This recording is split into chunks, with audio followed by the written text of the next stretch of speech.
ईश्वर पर विश्वास की कहानी।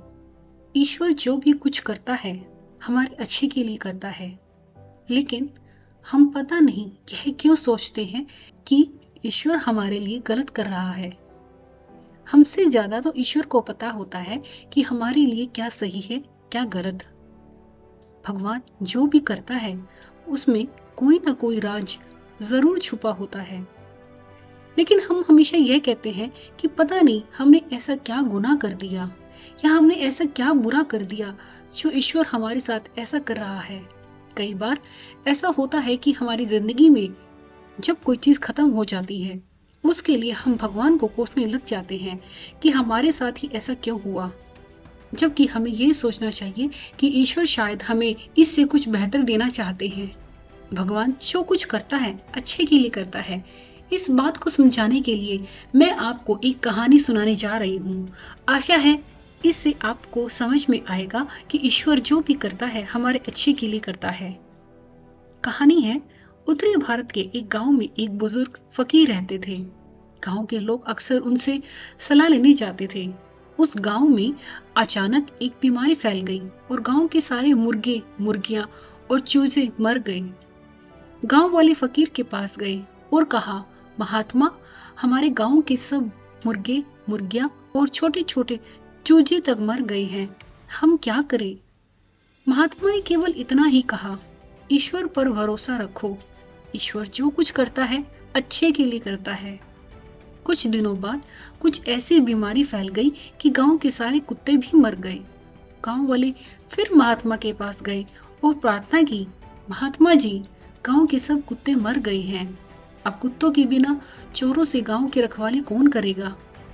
इस समय हम क्या करें? महात्मा ने फिर कहा, इसमें भी कोई भलाई ही होगी। ईश्वर जो भी कुछ करता है अच्छे के लिए करता है। उस जमाने में माचिस नहीं होती थी। गांव में लोग आमतौर पर आग राख में दबा कर रखते थे।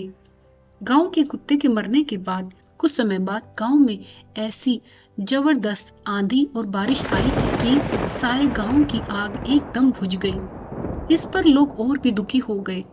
लोगों ने महात्मा के पास जाकर कहा, महात्मा, अब तो सारे गांव की आग बुझ गई है, क्या किया जाए? महात्मा ने फिर कहा, यह तो ईश्वर की और भी दया है।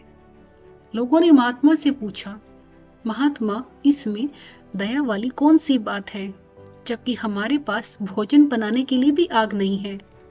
महात्मा ने कहा, इंतजार करो और देखते जाओ। ईश्वर की सोच को समझना इतना आसान नहीं, थोड़ा धैर्य रखो। लोगों ने इस बात को पसंद नहीं किया और दोबारा प्रार्थना की, महात्मा, हमारे हक में प्रार्थना करो। महात्मा ने जवाब दिया, अच्छा, एक दिन और ठहर जाओ, फिर अपने आप पता चल जाएगा। लोगों ने विश्वास ना करते हुए कहा, चलो चले यहाँ से, यह तो इसी तरह कहता रहता है।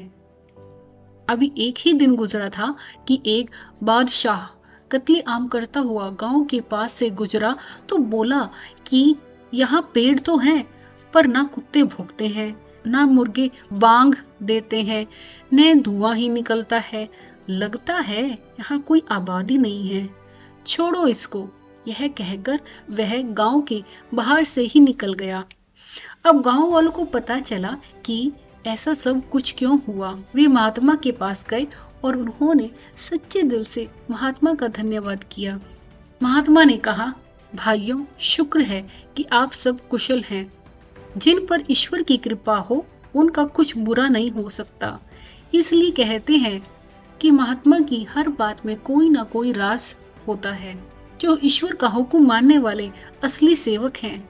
देखा दोस्तों, आपने इस कहानी में, और हमने यह भी सीखा कि ईश्वर जो भी कुछ करता है हमारे अच्छे के लिए ही करता है।